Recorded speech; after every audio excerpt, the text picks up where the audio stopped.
Yo guys, what's up? It is time for the end game preparation. I got my Druid from level 1 to 60. We made it and we're not dead yet. And right now we're getting busy trying to get all the pieces we need in order to have the biggest possible contribution in the raid. The raid is going to be on the 1st of February and we're going to be defeating Onyxia and Ragnaros, or die trying. It's hardcore after all, which means if we die, our character will be permanently dead. You can still move it to a PvP region, but you'll no longer be on the hardcore server, which is where all the OnlyFans content is happening. But in this video, I want to talk a little bit about Druid as a class. As you guys may know, I had a level 15 Warlock that died and a level 56 Mage that died as well. And so I already did a comparison video between Druid and Mage, but now that I've actually made it to level 60, I would like to give my pre-thoughts on Druid as a class, what I had been led to believe from my chat and the rest of the community, what Druid would be like and how it has been, and the way that I've been using Druid. So in short, my expectations going into Druid were created by the community, and they said that level 1 to 20 is very slow and boring. After all, level 1 to 19 is before you get cat form, which gives you extra movement speed. At least if you pick this talent, which gives you bonus movement speed, feline swiftness, increase movement speed by 30%.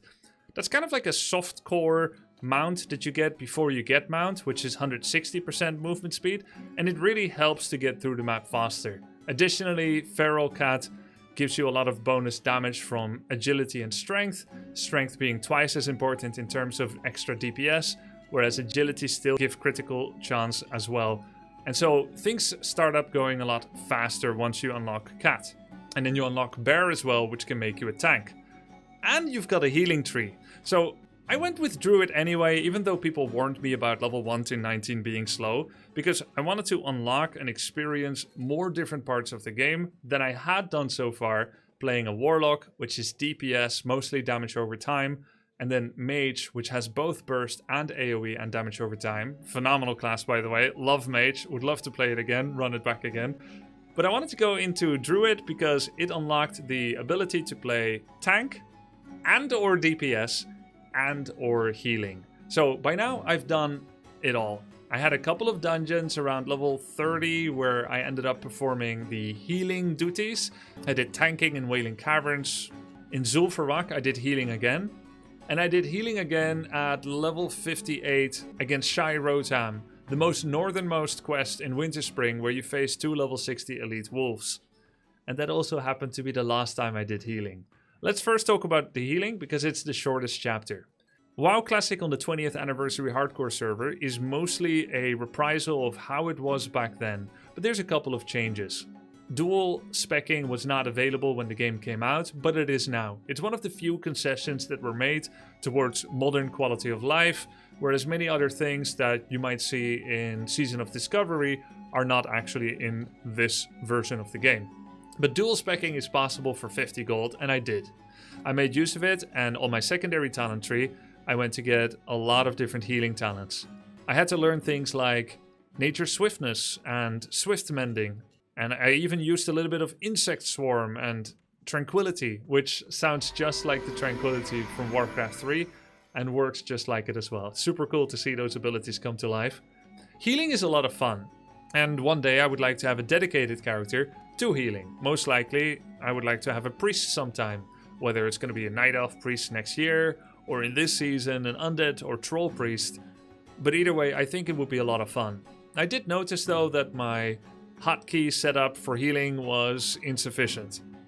My hotkeys for healing is, as you can see down here, I have maximum healing touch on shift 2, and then I have level 4 healing touch on 4. And then I had swiftness, I had it on F5, nature swiftness. So I had all these different layers of hotkeys, and let's just say it wasn't built around that. My system wasn't built around having a healer set up. I just switched to it, kind of makeshift, kind of tried to MacGyver things together, and I kept my groups alive. To be fair, I didn't let anyone die when I was healer. It was a lot of fun, but I was lacking certain quality of life add-ons, hotkey setups, and most of all, muscle memory and training.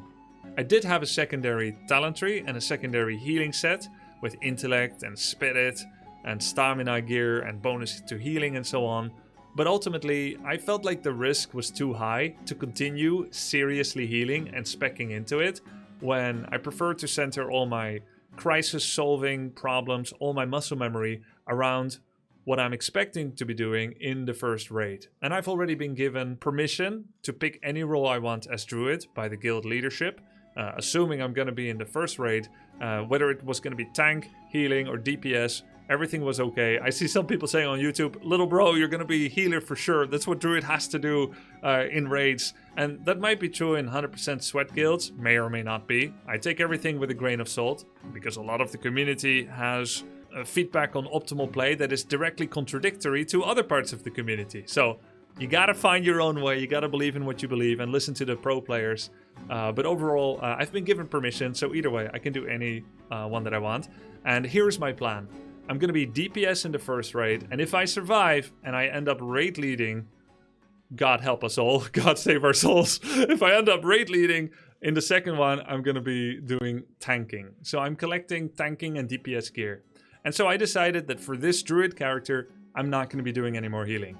I haven't sold my healing gear yet, because if my character dies, I will transfer it to another server, and then I can still try to do healing there. And I would like to keep on to my gear for as long as I can if I don't need this space. So I still have it, but basically I have decided not to do any healing anymore. Not because I don't like it, but because I nearly died at level 58.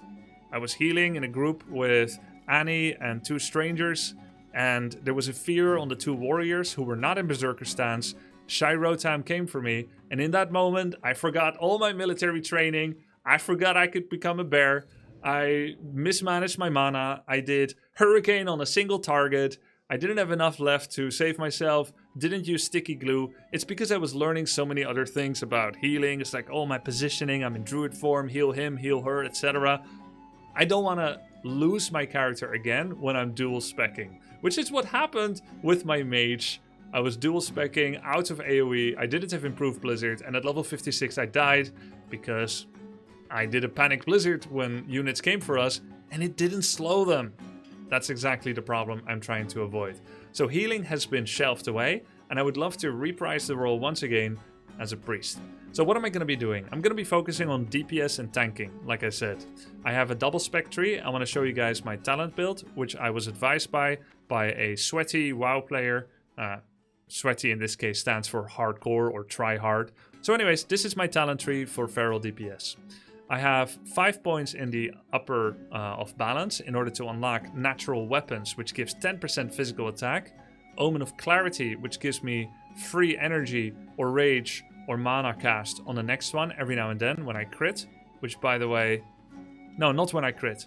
The Omen of Clarity actually has been programmed to proc about 6 to 7 times per minute, irrespective of your attack speed. So it'll proc more often on a bear attack than it will proc on a cat attack. Cat attack's like once every second, bear is like once every 2.5 seconds, but overall you can expect about 6 to 7 per minute or so, I've been told. And then I also have Natural Shapeshifter, which reduces the mana cost of shapeshifting, which used to be about 600-700 mana, now it's about 480. Shapeshifting is a function of your total intellect, so you can never really out-intellect the cost. But yeah, anyway, bringing that down by 30% is super useful.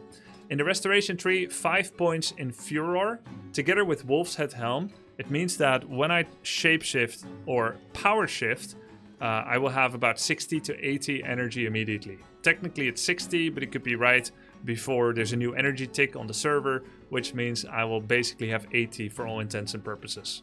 So Wolf's Head Helm plus Furor are great together. And then in Feral Combat, there's everything else. We omit the Feral Instinct, as it does not give bonus DPS, nor does Brutal Impact, nor does Thick Hide. We have everything else. Primal Fury gives you Bear and Dire Bear stuff, so that's useless as well. And then we basically take everything else. This is how we can maximally contribute as a Feral Cat DPS, and that's our build. I think it's great, it's clean. It was given to me by someone else, but I agree with every single point of it. Now, as for my Feral Cat journey, what you do once you're level 60 is you start to farm your pre-best in slot.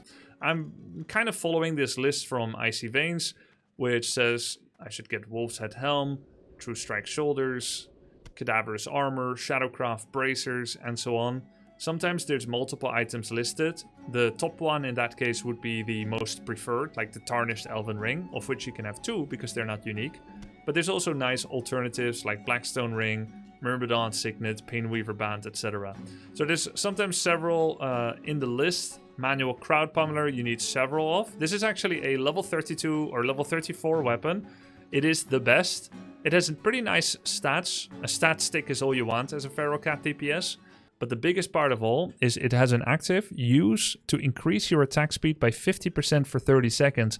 However, it only has 3 charges, and once those are gone, they're gone forever. It's not like Diablo 2, where if you don't have any more charges, you can just repair it. It's more like Diablo 2's ethereal items, where you can no longer get it back.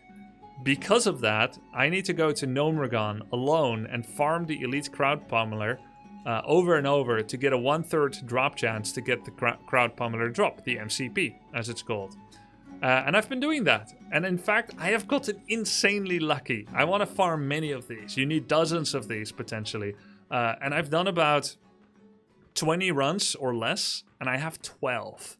So I have something like a 66% luck rate. Yesterday, I had 6 MCPs in a row, and today I had 4 out of 5 MCPs on my morning Gnomeregan run. So I'm a very lucky player. I'm going to take that. I also managed to collect the Fist of Omok, which is another fantastic item. So overall right now, in terms of Feral Cat DPS, when we consider that I need 2 weapons, the Omok for trash and the Pummeler for raid bosses, I already have 12 of these. I have this. I have the True Strike Shoulders, Devil Leggings, Devil Hand, whatever it's called. The Black Mist Arm Guard for bracers, and I have the Wolf Head Helm. And we're still looking for more pieces, mainly from Scalamans, but also from Dire Maul, from Upper Blackrock Spire, and a little bit from Stratholm as well. So there's various different pieces. I did mention I'm also collecting tank stuff. There's a different tank list here of pre-bissing that I'm following. I don't have many yet. I only have Warden Staff, which is actually a World Drop Epic. So that's basically my setup right now. I'm very excited to farm more Ubers and Lubers and Skolomans and Stratholm and Dire Maul. There's 5 dungeons we're doing. That's basically what I'm doing now. So how has been my experience as a Druid on this journey? I think it's been a lot of fun. It's probably almost never the best. You'd rather have a Priest Healer or a Warrior Tank or a Rogue or Hunter DPS. But having a Druid around is so great. You can cast Gift of the Wild and give everyone that buff. Increasing armor, increasing attributes and resistances. You can give Innervate to healer. You can become a kind of an off healer sometimes in a pinch. You can become an off tank in a pinch. And you're really good DPS. In fact, quite comparable DPS if you're making use of the MCP, the Manual Crowd Pummeler. The diversity and versatility of this class has been incredibly fun. It has made for very smooth sailing on the world map. I've been in dangerous situations where I nearly die less often than as a mage, even though mage is cheater class with blink and ice block and so on. I've only been really afraid of heights. You know, if I fall, I'm afraid of dying. Of course, now I've got the limited invulnerability potion, but heights have scared me like never before. As a mage, it was real fun to pretend to fall off a cliff and just to blink, ice block or slow fall and save myself. But that's no longer funny. Now it's just scary. I hope we can continue to be not dead yet and farm as much loot as we can so that we're going to be ready for the 1st of February. I recommend anyone that wants to do this journey and can accept losing their character if they die to play Druid. It's a lot of fun. You're very sustainable. You can fit into any crevice, any gap in a draft. And yeah, I've really enjoyed it. For my next character, either if this character dies or if this character gets completely decked out and ready for the pre-raid biz, I'm thinking of starting an Orc Shaman. Do you think that's wrong? Do you think I should play a Hunter instead?